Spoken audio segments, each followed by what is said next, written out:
तारीख है जब नियोजित शिक्षकों के जो लगातार उनकी मांग थी, आपको मालूम है कि 26 तारीख को मुख्यमंत्री नीतीश कुमार की अध्यक्षता में कैबिनेट की बैठक बुलाई गई थी और आपने देखा था कि 4.25 लाख नियोजित शिक्षकों का इंतजार आखिरकार खत्म हो गया। आपने देखा है कि राज्यकर्मी के दर्जे वाली नियमावली पर मुहर लग चुकी है, लेकिन आपको मालूम है कि जैसे ही इस नियमावली पर मुहर लगी वैसे ही एक नया बवाल भी खड़ा हो गया है।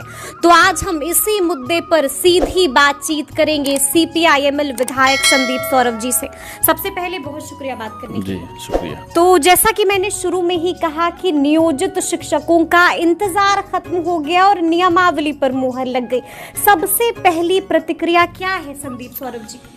सबसे पहली प्रतिक्रिया तो है कि बिहार के जो लाखों नियोजित शिक्षक हैं उनको नियोजन से मुक्ति के लिए हम बधाई दे रहे हैं। जो नियोजन का एक अभिशाप बिहार की शिक्षा व्यवस्था पर था, उससे लोग मुक्त हुए हैं, ये बधाई का मामला है। जी जी। और ये खुशखबरी उन लोगों तक भी पहुंचे जो लोग सरकार में जब थे तो उन्होंने कहा था कि भगवान भी धरती पर आ जाएगा तो राज्यकर्मी का दर्जा नहीं मिलेगा। जी। इसके बावजूद टीचर एकजुट हुए, संघर्ष किए, सब्र का परिचय दिए और अंततः सरकार को करना पड़ा। लेकिन ये सच बात है कि सरकार की तरफ से जो नियमावली पहले एक बार ड्राफ्ट लाया गया था और ड्राफ्ट लाने के बाद जो सुझाव मांगे गए थे, हम लोगों ने सुझाव दिए, उस सुझाव पे हमने काम किया। माननीय शिक्षा मंत्री जी से मिल करके उन तमाम बिंदुओं पर एक एक करके चर्चा हुई और उस बिंदुओं को स्वीकृत करवाया गया। इसके बावजूद जब फाइनल जब नियमावली अभी रिलीज हुआ है उसमें कुछ कमियां हैं। संदीप सौरभ भी मानते हैं? मैं मानता क्या हूँ, मैं 2 दिन पहले आपको कहा था कि शिक्षा विभाग के अपर मुख्य सचिव जो चाहते हैं उनको लगता है कि शिक्षक संगठनों के सुझाव का मतलब नहीं है, कोई जनप्रतिनिधि कोई सुझाव देता है तो उसका मतलब नहीं है।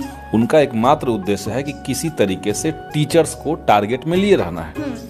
अगर उनका बस चलता तो राज्यकर्मी का दर्जा भी नहीं मिलता। अच्छा, राज्यकर्मी का दर्जा भी नहीं मिलता? ये सिर्फ इसलिए हुआ कि महागठबंधन की सरकार थी, ये इसलिए हुआ कि बिहार के लाखों शिक्षक एकजुट होकर के संघर्ष करने के लिए तैयार थे और इसलिए भी हुआ कि हम लोगों ने इसकी जो रणनीति बनाई, उसमें जो हम लोगों ने तर्क को डेवलप किया, उससे सरकार को अंततः कन्विंस होना पड़ा। तो हमें लगता है कि शिक्षा विभाग के अधिकारियों को ये लगा होगा कि जब सरकार ने आदेश दे दिया है, जब माननीय मुख्यमंत्री महोदय ने 15 अगस्त को कह दिया है कि राज्यकर्मी बनाएंगे, तब भी कुछ न कुछ ऐसा पेंच लगा दिया जाए जिससे शिक्षक को टारगेट किया जाए। बिल्कुल जी। अब जैसे ये जो नियम लाया गया है कि अगर आपको राज्यकर्मी होना है और आप सक्षमता परीक्षा देते हैं तो उसी समय आपको 3 जिला चुनना पड़ेगा। क्यों जिला चुनना पड़ेगा? अगर हम किसी स्कूल में नियोजित शिक्षक हैं और हम इसमें पढ़ाना चाहते हैं तो हमको राज्यकर्मी बनाएंगे तो इसका मतलब ये नहीं कि हमको यहाँ से उठा करके बेतिया फेंक दीजिएगा या रोहतास कर दीजिएगा। ये जो शिक्षकों को लगातार 300-400 किलोमीटर भेजने का जो इच्छा है, इनको लग रहा है कि इससे शिक्षा व्यवस्था ठीक हो जाएगी, इससे ठीक नहीं होगी, इससे खराब हो जाएगी। मतलब देखिए, हमने भी लगातार जैसे ही ये नियमावली आई, जैसे ही मुहर लगी इस नियमावली पर, हमने भी नियोजित शिक्षकों से बातचीत की है। उनको अब आपत्ति है, साफ कह रहे हैं कि एक बार फिर से हम लोगों को ठगा गया है। यही बात कह रहे हैं कि जिस तरह से आपने जिला अलॉटमेंट के लिए क्राइटेरिया फिक्स कर दिया है, कह दिया है कि मेधा सूची के आधार पर जिला आवंटित होगा, मतलब कह रहे हैं कि हमारे साथ इसमें जिला आवंटन का कोई जगह नहीं चाहिए था। मतलब जो जहाँ पे है वो रहें और चूंकि आप राज्यकर्मी हो गए तो ऐच्छिक ट्रांसफर जो पहले से सेवा शर्त नियमावली 2020 में भी हालांकि प्रावधान था, उसको ये कह के टाला जाता रहा कि चलिए जब राज्यकर्मी हो जाएंगे लोग तो अपने से ऐच्छिक ट्रांसफर होगा। तो ऐच्छिक ट्रांसफर जब होने की बात थी तो सिर्फ ऐच्छिक ट्रांसफर कीजिए, सबको अनिवार्य रूप से नए जगह पर पदस्थापित करेंगे तो ये अलग तरह का अनार्की पैदा होगा। हम ये कहते हैं कि एक तो ये कमी है। सक्षमता परीक्षा को लेकर के सरकार ने भी कहा, हमने भी कहा, शिक्षक संगठन भी इसके लिए तैयार हुए। उसमें कानूनी एक अड़चन है, कानूनी एक बाध्यता थी, लेकिन ये प्रतिस्थापन वाला जो मामला है इसको तत्काल सरकार इस पर पुनर्विचार करे, इसमें संशोधन करे। चाहते हैं आप कि एक बार फिर से नियमावली में संशोधन? निश्चित तौर से देखिए, एक जो बड़ी इस लड़ाई को सरकार ने जो किया, इसको हम बड़ी जीत मानते हैं। बड़ी जीत मानते हैं, ठीक। इसमें कोई इफ बट किंतु परंतु नहीं है, क्योंकि नियोजन प्रथा बिहार से खत्म हो सकता है इसी माध्यम से। अलग अलग नियोजन इकाइयों में लोग बटे हुए थे, कोई व्यवस्था नहीं था। अब सब सरकारी कर्मी हो गए, टीचर्स का सम्मान बढ़ेगा, ये सब बातें हैं। तो ये तो बड़ा जीत है, लेकिन कुछ लड़ाइयां बची हुई है, कुछ मामले बचे हुए हैं, उसको भी लग करके हम लोग शिक्षक संगठनों की बैठक करेंगे, बात करेंगे जी। और इस नियमावली में और क्या क्या कमियां हैं उस पर भी हाँ, मेरे ख्याल से अधिकांश बातें तो लेकिन हमें याद है मेरे ख्याल से जो है जी, वो जो एक दो पॉइंट है वो हम आपको याद दिला दें, क्योंकि लगातार आपसे हमारी बात होती आई है। पहला जो पॉइंट है जिसका जिक्र आप बार बार करते हैं, वो पॉइंट ये है कि बिना शर्त राज्यकर्मी का दर्जा दीजिए, लेकिन आपने कहा था कि उसमें कुछ टेक्निकल समस्याएं हो सकती हैं, कुछ लीगल पेंच फंस सकता है, तो उससे भी आपने ऐतराज नहीं किया था। लेकिन एक बड़ी बात जो संदीप सौरभ लगातार कहते आए हैं, जब भी आपने हमसे बातचीत की, आपने कहा था कि विशिष्ट नाम से हमें आपत्ति है, लेकिन हमने देखा कि नियमावली आ गई है और विशिष्ट का विशिष्ट ही है, मतलब कोई बदलाव नहीं हुआ है, कोई संशोधन। इसमें हमें लगता है कि इसमें जो बातचीत हुई है, मेरे ख्याल से सामान्य प्रशासन विभाग जो है, उनका सजेशन है कि आप किसी संवर्ग को एक साथ ला रहे हैं राज्यकर्मी के रूप में, तो उनका नाम अलग रखना पड़ेगा। इस तरह का कुछ एग्जाम्पल उन लोगों ने दिया। ठीक है, कितने सहमत हैं आप? मैं अब देखिए, मैं तो कानूनविद हूँ नहीं जी। मैं तो सामान्य प्रशासन विभाग का कोई पुराना जो अधिकारी होंगे, जो पुराने अफसर कर्मचारी होंगे, वो डिटेल से बता पाएंगे कि क्या ऐसा जरूरी होता है कि अगर कोई पूरा संवर्ग, पूरा नियोजित शिक्षक एक साथ राज्यकर्मी बनते हैं तो इनका कोई नाम अलग से नाम दिया जाए।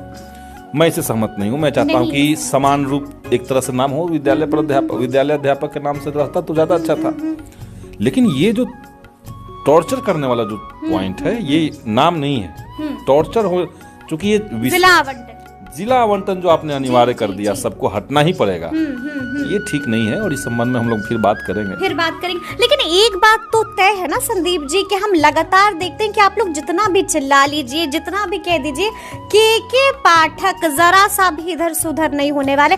मतलब वो अड़े हुए हैं, वन मैन आर्मी है, जो चाहेंगे वही करेंगे। हमने देख लिया, ना तो विशिष्ट हटा और ना ही सक्षमता परीक्षा कैंसिल हुई। मतलब कि जो सुझाव दिए गए थे, 1 लाख से ज्यादा सुझाव थे, और यही 2 बातों पर सबसे ज्यादा सुझाव दिए गए थे, लेकिन कोई बदलाव। सुझाव के 12 बिंदु थे जी, आपको मैं बता दूं। हमने जो सुझाव दिए थे उसमें कई एक बिंदु थे, तो सारे बिंदु नहीं मानेगा ऐसा नहीं है। नहीं, जो लोगों ने सुझाव 1 लाख भेजे, मैं बता रहा हूँ, लोगों का ही बता रहा हूँ। सब लोगों का जो सुझाव गया था उसमें कई बिंदुओं पर सुझाव था, ठीक है, उसमें से कई सुझाव माने गए। जी।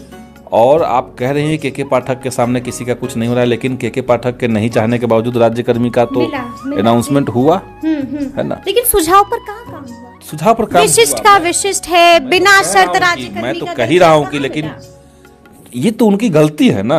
अच्छा, ये तो शिक्षकों को लगातार टारगेट पे रखना, ये तो उनकी मंशा एक है। के पाठक जी की, के पाठक जी की कहिए या जी सरकार का भी मैं कह सकता हूँ। सरकार को दिखता नहीं है क्या? ऐसा तो बात है नहीं। सरकार भी देख रही है कि क्या चीजें चल रही है। तो इसलिए हम चाहेंगे कि इस नियमावली के आने के बाद एक कॉन्क्रीट मांग को लेकर के सरकार के पास जाया जाए। निश्चित तौर से हम जाएंगे, और उसमें जहाँ पे कमी है, खास करके ये एक बिंदु, क्योंकि परीक्षा वाले पे भी इनका कहना है कि लीगल अड़चन है। विशिष्ट पे भी आप कह रहे हैं, विशिष्ट पे भी इनका कहना है कि कोई नामावली देना पड़ेगा, कोई तो नाम देना पड़ेगा। हाँ, कि इनका कहना है कि कोई नाम देना पड़ेगा, आप नाम बताइए। तो इसलिए हमने विशिष्ट शिक्षक कर दिया। ठीक है, और वो कोई छोटा समुदाय नहीं होगा, 4 लाख लोग होंगे, तो एक बड़ा विशिष्ट शिक्षक होगा, एक बड़ा हो जाएगा। तो हम लोग सरकार से बात करेंगे इस संबंध में। फिलहाल इतना जरूर है कि शिक्षकों की एक लंबी जो मांग थी, उसको सरकार ने सुना। उसमें से कुछ कमियां भले है जी, लेकिन उस कमियों को भी दुरुस्त किया जा सकता है। करना चाहिए, सरकार को करना चाहिए। और आप लोग यहाँ पर नहीं रुकेंगे, मुख्यमंत्री जी से भी हाँ, हम लोग बात करेंगे, और हम लोग जल्दी ही इस मामले में एक चिट्ठी देंगे कि इसमें ये कमी जो है इसको दुरुस्त कीजिए।